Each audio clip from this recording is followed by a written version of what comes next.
வணக்கம். மதிமுகம் செய்திகள். இன்றைய முக்கிய நிகழ்வுகளை பார்ப்பதற்கு முன்பாக தலைப்பு செய்திகளை பார்க்கலாம். கேலோ இந்தியா விளையாட்டுப் போட்டிகளை தொடங்கி வைத்தார் பிரதமர் மோடி. சென்னை வந்த பிரதமருக்கு வழி நெடுகிலும் மலர் தூவி உற்சாக வரவேற்பு.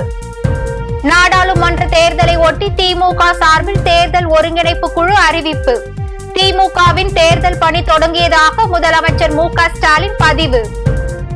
ஒரே நாடு ஒரே தேர்தல் என்பது ஜனநாயகத்திற்கு எதிரானது, நடைமுறைக்கு ஒத்து வராத திட்டம் என உயர்நிலை குழு தலைவருக்கு வைகோ கடிதம். பொதுக்குழு தொடர்பான OPS மேல்முறையீட்டு மனுவை தள்ளுபடி செய்து உச்சநீதிமன்றம் உத்தரவு. அதிமுகவிற்கும் OPSக்கும் எந்த தொடர்பும் இல்லை என ஜெயக்குமார் பேட்டி. போக்குவரத்து தொழிற்சங்கங்களுடன் நடந்த பேச்சுவார்த்தை பிப்ரவரி 7ஆம் தேதிக்கு தள்ளி வைப்பு. மீண்டும் வேலை நிறுத்த போராட்டத்தில் ஈடுபட வேண்டிய அவசியம் இல்லை என தொழிற்சங்கத்தினர் தகவல். விரிவான செய்திகள். சென்னையில் கேலோ இந்தியா விளையாட்டுப் போட்டிகளை பிரதமர் மோடி இன்று தொடங்கி வைத்தார். தமிழகத்தில் 3 நாட்கள் சுற்றுப்பயணமாக பிரதமர் மோடி இன்று மாலை சென்னை வருகை தந்தார். பெங்களூரில் இருந்து தனி விமானம் மூலம் சென்னை வந்த பிரதமர் மோடியை விமான நிலையத்தில் ஆளுநர் RN Ravi, O Panneerselvam, GK Vasan, AC Shanmugam, திமுக MPக்கள் தயாநிதி மாறன், கனிமொழி, தமிழச்சி தங்கபாண்டியன் மற்றும் அமைச்சர்கள் துரைமுருகன், KN நேரு, I பெரியசாமி உள்ளிட்டோர் வரவேற்றனர். விமான நிலையத்தில் இருந்து ஹெலிகாப்டர் மூலம் நேப்பியர் பாலம் அருகே அமைந்துள்ள INS அடையார் கடற்படை தளத்திற்கு பிரதமர் மோடி வருகை தந்தார். அங்கிருந்து கேலோ இந்தியா தொடக்க நிகழ்ச்சி நடைபெறும் நேரு உள்விளையாட்டு அரங்கிற்கு மோடி காரில் பயணம் மேற்கொண்டார். அப்போது வழி நெடுகிலும் தமிழக பாரம்பரிய கலை நிகழ்ச்சிகளுடன் மலர் தூவி உற்சாக வரவேற்பு அளிக்கப்பட்டது. காரில் இருந்தபடி மக்களுக்கும் தொண்டர்களுக்கும் மோடி கையசைத்து தனது மகிழ்ச்சியினை வெளிப்படுத்தினார். நேரு உள்விளையாட்டு அரங்கத்திற்கு சென்ற பிரதமர் மோடி கேலோ இந்தியா விளையாட்டு போட்டியை தொடங்கி வைத்தார். தொடக்க விழாவில் முதலமைச்சர் மு.க.ஸ்டாலின், விளையாட்டுத்துறை அமைச்சர் உதயநிதி ஸ்டாலின் ஆகியோர் பங்கேற்றனர். பிரதமரின் வருகையை ஒட்டி சென்னையில் 22,000 காவலர்கள் பாதுகாப்பு பணியில் குவிக்கப்பட்டுள்ளனர். விமான நிலையம், பிரதமர் தங்கும் ஆளுநர் மாளிகை, அவர் சாலை மார்க்கமாக செல்லும் பகுதிகள், நிகழ்ச்சி நடைபெறும் பகுதி போன்றவற்றில் 5 அடுக்கு பாதுகாப்பு ஏற்பாடுகள் செய்யப்பட்டுள்ளது. பணி முடிப்போம், வெற்றி வாகை சூடுவோம் என நாடாளுமன்ற தேர்தலுக்கான திமுகவின் தேர்தல் பணி தொடங்கியதாக முதலமைச்சர் மு.க.ஸ்டாலின் தெரிவித்துள்ளார். நாடாளுமன்ற தேர்தலை ஒட்டி அறிக்கை தயாரிக்கும் குழு, தேர்தல் ஒருங்கிணைப்பு குழு மற்றும் கூட்டணி கட்சிகளுடன் பேச்சுவார்த்தை நடத்தும் குழு ஆகிய 3 குழுக்களை திமுக தலைமை அறிவித்தது.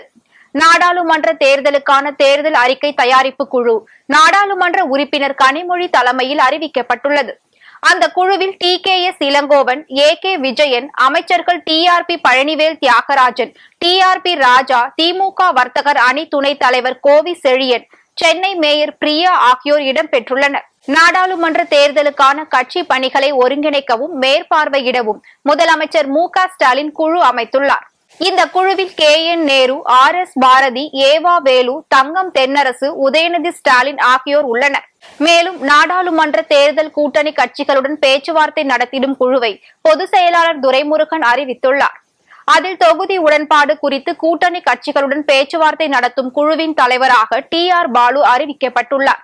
மேலும் இந்த குழுவில் KN Nehru, E Periyasamy, K Ponmudi, R ராசா, MRK பன்னீர்செல்வம் ஆகியோர் இடம்பெற்றுள்ளனர்.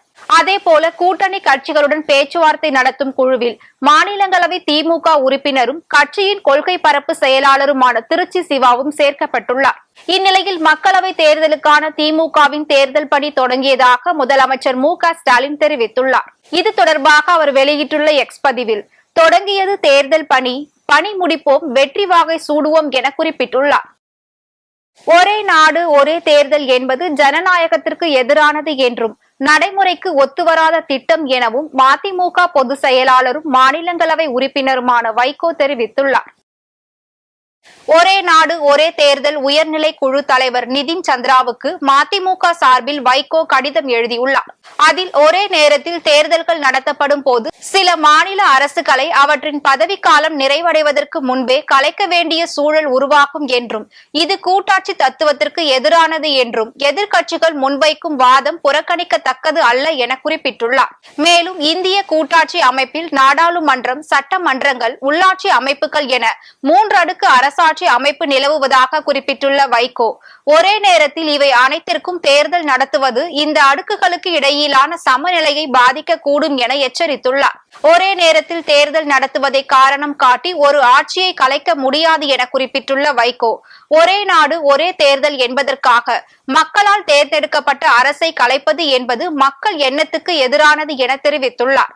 இந்நிலையில் ஒரே நாடு ஒரே தேர்தல் என்பது நடைமுறைக்கு ஒத்துவராத திட்டம் என்றும் இந்த திட்டத்தை கைவிட வேண்டும் எனவும் அந்த கடிதத்தில் வைகோ குறிப்பிட்டுள்ளார். முதலமைச்சர் மு.க. ஸ்டாலின் தலைமையில் வரும் 23ஆம் தேதி தமிழக அமைச்சரவை கூட்டம் நடைபெற உள்ளது. முதலமைச்சர் மு.க. ஸ்டாலின் தலைமையில் தமிழ்நாடு அமைச்சரவை கூட்டம் கடந்த ஆண்டு அக்டோபர் மாதம் கூடியது. அப்போது சட்டப்பேரவையில் நிறைவேற்றப்பட்டு ஆளுநர் வசம் நிலுவையில் உள்ள மசோதாக்கள் குறித்தும் உலக முதலீட்டாளர்கள் மாநாடு குறித்தும் இக்கூட்டத்தில் ஆலோசிக்கப்பட்டது.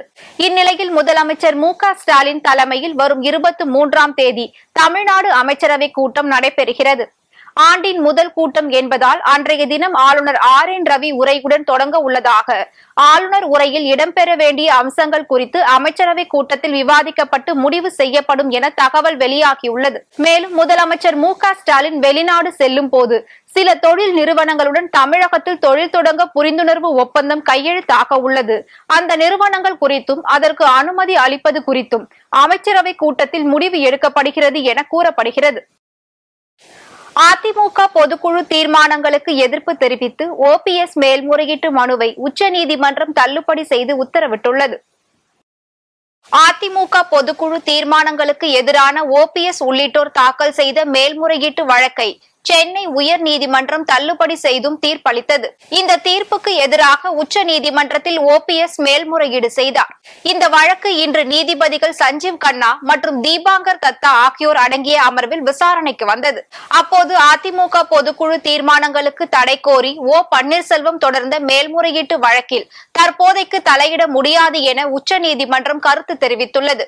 இணை ஒருங்கிணைப்பாளரை நீக்க அதிமுகவில் விதி ஏதும் இல்லை என்று பன்னீர்செல்வம் தரப்பில் தெரிவிக்கப்பட்ட நிலையில் நீதிமன்றம் தலையிட்டால் உட்கட்சி பிரச்சனை மாற வாய்ப்பு உள்ளது என்று நீதிபதி கருத்து கூறியுள்ளார். OPS தரப்பு தாக்கல் செய்துள்ள சிவில் வழக்குகளை விரைவில் விசாரிக்க வேண்டும் என்று கோரிக்கை விடுக்கப்பட்ட நிலையில் சிவில் சூட் வழக்கை விரைந்து கீழமை நீதிமன்றம் விசாரிக்க வேண்டும் என்றும் நீதிமன்றம் கூறியுள்ளது. உயர் நீதிமன்றம் அளித்த தீர்ப்பினை உச்ச நீதிமன்றம் உறுதி செய்து சரியான தீர்ப்பை வழங்கியுள்ளதாக முன்னாள் அமைச்சர் ஜெயக்குமார் தெரிவித்துள்ளார். உச்ச நீதிமன்ற தீர்ப்பு குறித்து பேசிய அவர், தர்ம யுத்தம் என்னும் பேரில் மக்களை ஏமாற்றிய பன்னீர்செல்வத்திற்கு உச்ச நீதிமன்றம் மரண அடி அளித்துள்ளதாக தெரிவித்தார். உச்ச நீதிமன்றத்தை அணுகி உயர்நீதிமன்றம் அவர்கள் நீக்கம் செல்லும் என்பதை மேல்முறையீடு செய்து அதன் அடிப்படையில் இன்றைக்கு உச்ச நீதிமன்றம் கூட உயர்நீதிமன்றத்தை பொறுத்தவரை ஒரு சரியான ஒரு நியாயமான நல்ல தீர்ப்பை வழங்கியிருக்கின்றது. அதாவது OPS வகையறுக்கள் பொதுக்குழு சர்வாதிகாரம் வல்லமை படைத்த ஒரு அமைப்பு, அதை நீக்கியது செல்லும் என்ற வகையிலே அவர்கள் அளித்த அந்த தீர்ப்பு உச்ச நீதிமன்றத்தால் உறுதி செய்யப்பட்டிருப்பது இன்றைக்கு வெற்றி மேல் வெற்றி, தர்மத்தின் வாழ்வதனை சூதுக்கவும் பின் தர்மமே வெல்லும் என்கின்ற வகையில் இந்த தர்ம யுத்தம் என்ற பெயரிலே மக்களை ஏமாற்றி திரிந்த திரு OPS அவர்களுக்கு ஒரு சரியான மரணடியாக இன்றைய தினம் உச்ச நீதிமன்றம் வழங்கியிருப்பது என்பது ஒவ்வொரு அனைத்து இந்திய அண்ணா திராவிட முன்னேற்ற கழக தொண்டர்களும் அதேபோன்று பொதுமக்களும் மகிழ்ச்சி கொள்ளத்தக்க வகையில் இன்றைக்கு கூட நீங்க பார்த்திருப்பீங்க. போக்குவரத்து தொழில் சங்கங்கள் சார்பில் நடைபெற்ற முத்தரப்பு பேச்சுவார்த்தை பிப்ரவரி 7ஆம் தேதிக்கு ஒத்திவைக்கப்பட்டுள்ளது. போக்குவரத்து தொழிலாளர்களின் 6 அம்ச கோரிக்கைகளை நிறைவேற்ற கோரி CITU, AITUC, அண்ணா தொழிற்சங்க பேரவை உள்ளிட்ட பல்வேறு தொழிற்சங்கத்தினர் கடந்த 9, 10 ஆகிய தேதிகளில் வேலை நிறுத்தத்தில் ஈடுபட்டனர். இது தொடர்பான வழக்கில் பொதுமக்கள் நலன் கருதி ஜனவரி 19 வரை வேலை நிறுத்தத்தை ஒத்திவைப்பதாக நீதிமன்றத்தில் தொழிற்சங்கங்கள் தெரிவித்தன. இதையடுத்து இன்று நடைபெற்ற பேச்சுவார்த்தையில் தொழிலாளர் நலத்துறை அதிகாரிகள், போக்குவரத்து கழகங்களின் இயக்குநர்கள், போக்குவரத்து தொழிலாளர் சங்கத்தினர் கலந்து கொண்டனர். அப்போது நீதிமன்ற உத்தரவின்படி அடுத்த கட்ட நகர்வு இருக்கும் என்று போக்குவரத்து துறை அதிகாரிகள் உறுதிமொழி அளித்ததை தொடர்ந்து பேச்சுவார்த்தை பிப்ரவரி 7ஆம் தேதிக்கு ஒத்திவைக்கப்பட்டுள்ளது. மேலும் பிப்ரவரி 6ஆம் தேதி வரவுள்ள இறுதி தீர்ப்பின் அடிப்படையில் அடுத்த கட்ட நகர்வு இருக்கும் என அதிகாரிகள் உத்தரவாதம் அளித்துள்ள நிலையில் மீண்டும் வேலை நிறுத்த போராட்டத்தில் ஈடுபட வேண்டிய அவசியம் இல்லை என தொழிற்சங்கத்தினர் தெரிவித்துள்ளனர். கொடநாடு கொலை கொள்ளை வழக்கின் விசாரணை பிப்ரவரி 8ஆம் தேதிக்கு ஒத்திவைக்கப்பட்டுள்ளது. கொடநாடு கொலை கொள்ளை வழக்கு கடந்த 5ஆம் தேதி மீண்டும் விசாரணைக்கு வந்தபோது எடப்பாடி பழனிசாமி பொங்கல் விடுமுறை மற்றும் சட்டப்பேரவை நடைபெற உள்ளதால் அதன் பின்னர் ஆஜராக தயாராக இருப்பதாக விளக்கம் அளிக்கப்பட்டது.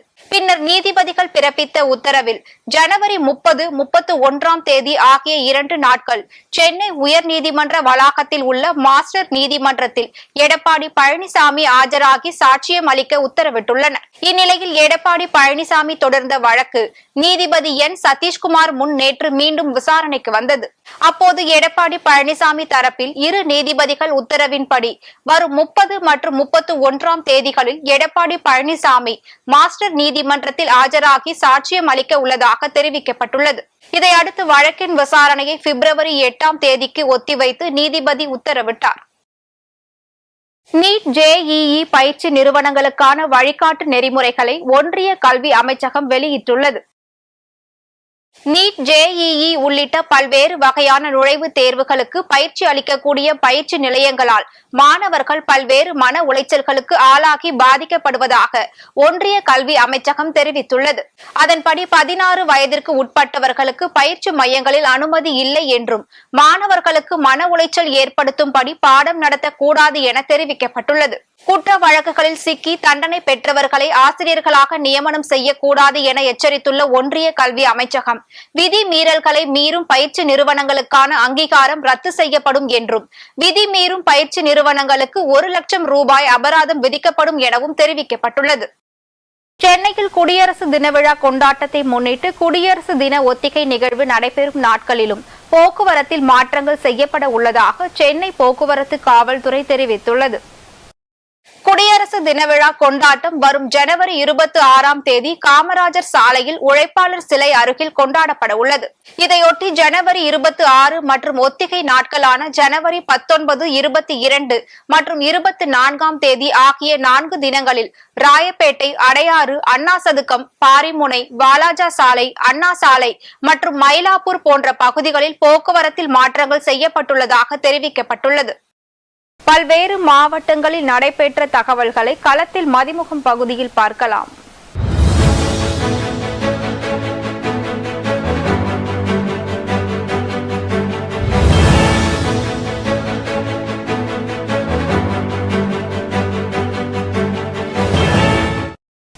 ஈரோடு மாவட்டத்தின் அணிகலனாக திகழும் காளிங்கராயன் வாய்க்கால் திறக்கப்பட்ட தினமான தை 5ஆம் நாள் காளிங்கராயர் தினத்தை ஒட்டி நாசுவம்பாளையம் ஊராட்சியில் அமைந்துள்ள காளிங்கராயரின் திரு உருவ சிலைக்கு OPS அணி சார்பில் மாலை அணிவித்து மரியாதை செலுத்தப்பட்டது. ஈரோடு மாநகர் மாவட்ட கழக செயலாளர் SN தங்கராஜ், ஈரோடு புறநகர் கிழக்கு மாவட்ட கழக செயலாளர் APN கோவிந்தன், ஈரோடு புறநகர் மேற்கு மாவட்ட கழக செயலாளர் R மாரப்பன், MGR இளைஞர் அணி மாநில இணை செயலாளர் பிரபாகர் ஆகியோர் மாலை அணிவித்து மரியாதை செலுத்தினர். அரியலூர் மாவட்டம் ஜெயங்கொண்டம் அருகே சுகாதாரமற்ற குடிநீர் வருவதை கண்டித்து நகராட்சி அலுவலகம் முன்பு கிராம மக்கள் முற்றுகை போராட்டத்தில் ஈடுபட்டனர். ஜெயங்கொண்டம் நகராட்சிக்கு உட்பட்ட 18வது வார்டு கீழத்தெருவில் கடந்த 3 மாதமாக கலங்கிய நீருடன் குடிநீர் விநியோகிக்கப்பட்டு வருவதாக பலமுறை மனு அளித்தும் எந்த ஒரு நடவடிக்கையும் எடுக்கவில்லை என கிராம மக்கள் முற்றுகை போராட்டத்தில் ஈடுபட்டனர். திருப்பத்தூர் மாவட்டம் நாற்றம்பள்ளி அருகே அடுத்தடுத்து 2 வீடுகளில் பணம், செல்போன் கொள்ளை போன சம்பவம் குறித்து காவல்துறையினர் விசாரணை மேற்கொண்டு வருகின்றனர். பந்தரப்பள்ளி பகுதியை சேர்ந்த குணசேகரன் வீட்டில் 15,000 பணம் மற்றும் 2 சக்கர வாகனத்தை மர்ம கும்பல் திருடி சென்றுள்ளனர். அதேபோல் சிவகுமார் என்பவர் வீட்டின் பீரோவை உடைத்து 7,000 பணம் திருடி சென்றுள்ள சம்பவம் பெரும் பரபரப்பை ஏற்படுத்தியுள்ளது.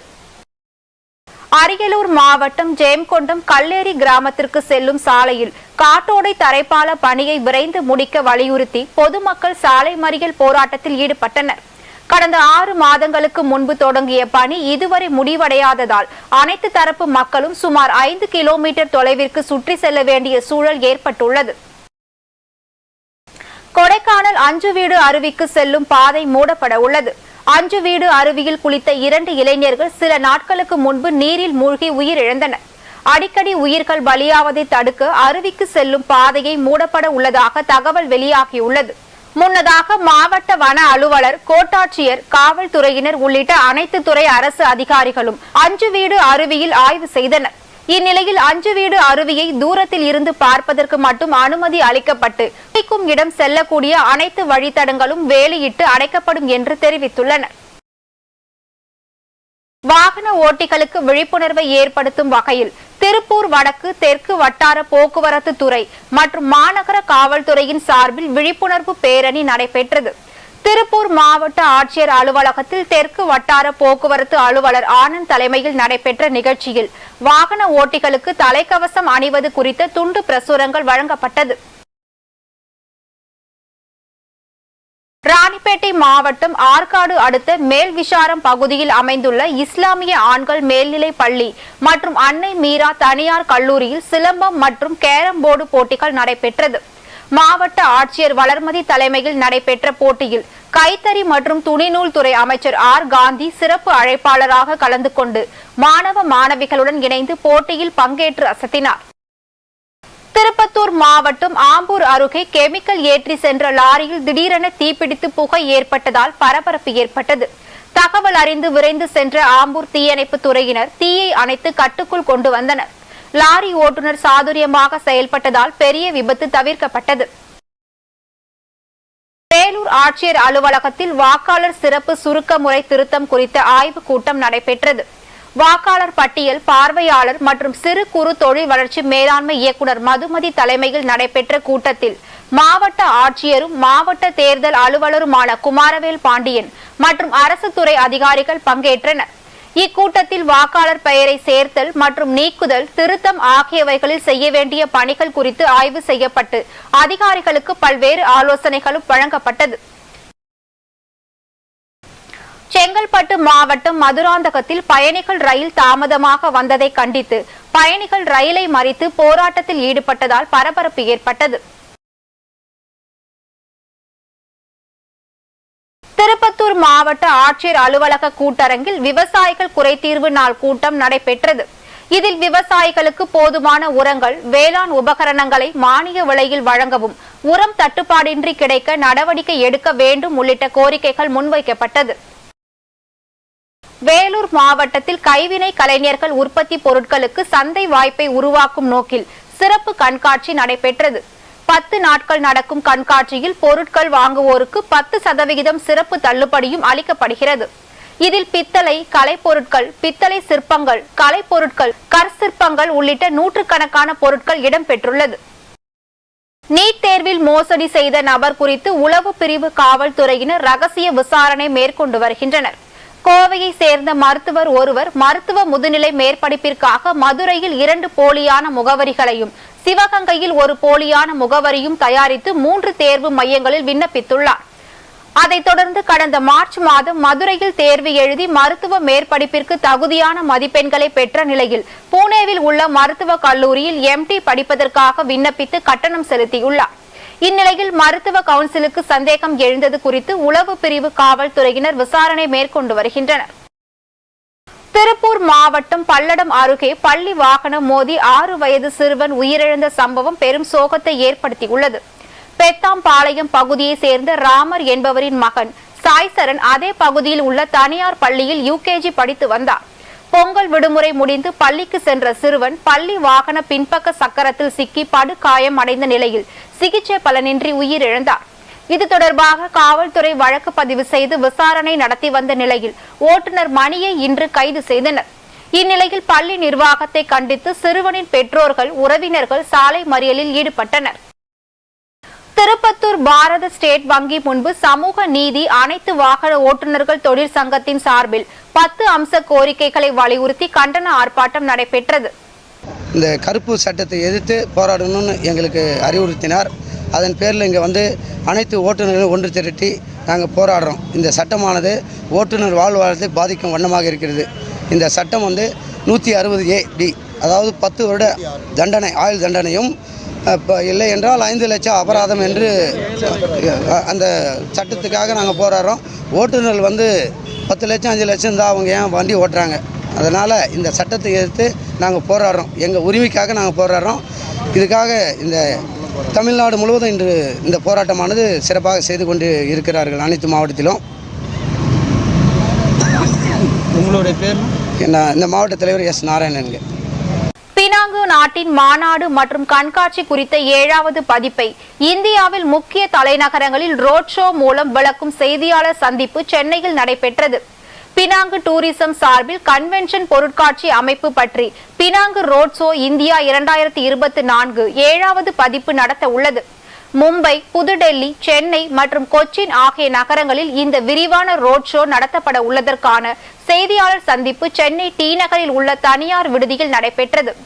இந்நிகழ்ச்சியில் பினாங்கு நாட்டின் சுற்றுலாத்துறை அமைச்சர் கலந்து கொண்டு இத்திட்டத்தின் விவரங்களை வெளியிட்டார். தேசிய பெண் குழந்தைகள் தினத்தை முன்னிட்டு சைல்ட் ரைட்ஸ் அண்ட் யூ அமைப்பு சார்பில் வரும் 21ஆம் தேதி பெசன்ட் நகர் கடற்கரையில் மாபெரும் வாக்கத்தான் நிகழ்ச்சி நடைபெற உள்ளது. அந்நிறுவனத்தின் மேலாளர் ஜெயகரன் தெரிவித்துள்ளார். சென்னையில் செய்தியாளர்களை சந்தித்த கிரை அமைப்பு மேலாளர் ஜெயகரன் இதனை தெரிவித்தார். இன்றைய தங்கம் வெள்ளி விலை வழங்குவோர் அட்டிகா கோல்ட் கம்பெனி. சென்னையில் 22 கேரட் ஆபரண தங்கத்தின் விலை சவரனுக்கு 240 ரூபாய் அதிகரித்து 46,480 ரூபாய்க்கு விற்பனை செய்யப்படுகிறது. கிராமிற்கு 30 ரூபாய் அதிகரித்து 5,810 ரூபாய்க்கு விற்பனை செய்யப்படுகிறது. அதேபோல் வெள்ளியின் விலையும் கிராமிற்கு 20 காசுகள் அதிகரித்து 77 ரூபாய் 20 காசுகளுக்கும், 1 கிலோ வெள்ளியின் விலை 77,200 ரூபாய்க்கும் விற்பனை செய்யப்படுகிறது. காசாவில் இஸ்ரேல் நடத்தி வரும் தாக்குதலில் இதுவரை 24,620 பேர் உயிரிழந்தனர். காசாவில் இஸ்ரேல் ராணுவம் நடத்தி வரும் தாக்குதலில் கடந்த 24 மணி நேரத்தில் மட்டும் 172 பேர் உயிரிழந்தனர். இஸ்ரேல் படையினர் கடந்த அக்டோபர் 7 முதல் நடத்தி வரும் தாக்குதலில் உயிரிழந்தவர்களின் எண்ணிக்கை 24,620 அதிகரித்துள்ளது. இஸ்ரேல் குண்டுவீச்சில் இதுவரை 61,830 பேர் காயமடைந்துள்ளதாக தெரிவிக்கப்பட்டுள்ளது. மோதலின் உச்சகட்டமாக இஸ்ரேல் மீது கடந்த அக்டோபர் 7ஆம் தேதி தரை, கடல், வான்வழியாக நுழைந்து நடத்திய தாக்குதலில் சுமார் 1,200 பேர் படுகொலை செய்யப்பட்டனர். மீண்டும் தலைப்புச் செய்திகள். கேலோ இந்தியா விளையாட்டுப் போட்டிகளை தொடங்கி வைத்தார் பிரதமர் மோடி. சென்னை வந்த பிரதமருக்கு வழிநெடுகிலும் மலர் தூவி உற்சாக வரவேற்பு. நாடாளுமன்ற தேர்தலை ஒட்டி திமுக சார்பில் தேர்தல் ஒருங்கிணைப்பு குழு அறிவிப்பு. திமுகவின் தேர்தல் பணி தொடங்கியதாக முதலமைச்சர் மு.க. ஸ்டாலின் பதிவு. ஒரே நாடு ஒரே தேர்தல் என்பது ஜனநாயகத்திற்கு எதிரானது, நடைமுறைக்கு ஒத்து வராத திட்டம் என உயர்நிலை குழு தலைவருக்கு வைகோ கடிதம். பொதுக்குழு தொடர்பான OPS மேல்முறையீட்டு மனுவை தள்ளுபடி செய்து உச்சநீதிமன்றம் உத்தரவு. அதிமுகவிற்கும் OPSக்கும் எந்த தொடர்பும் இல்லை என ஜெயக்குமார் பேட்டி. போக்குவரத்து தொழிற்சங்கங்களுடன் நடந்த பேச்சுவார்த்தை பிப்ரவரி 7ஆம் தேதிக்கு தள்ளி வைப்பு. மீண்டும் வேலை நிறுத்த போராட்டத்தில் ஈடுபட வேண்டிய அவசியம் இல்லை என தொழிற்சங்கத்தினர் தகவல். இத்துடன் செய்திகள் நிறைவடைந்தன. மீண்டும் செய்திகள் காலை 8 மணிக்கு. மேலும் செய்திகளை தெரிந்து கொள்ள மதிமுகம் பிரைம் யூடியூப் தளத்தில் இணைந்திருங்கள்.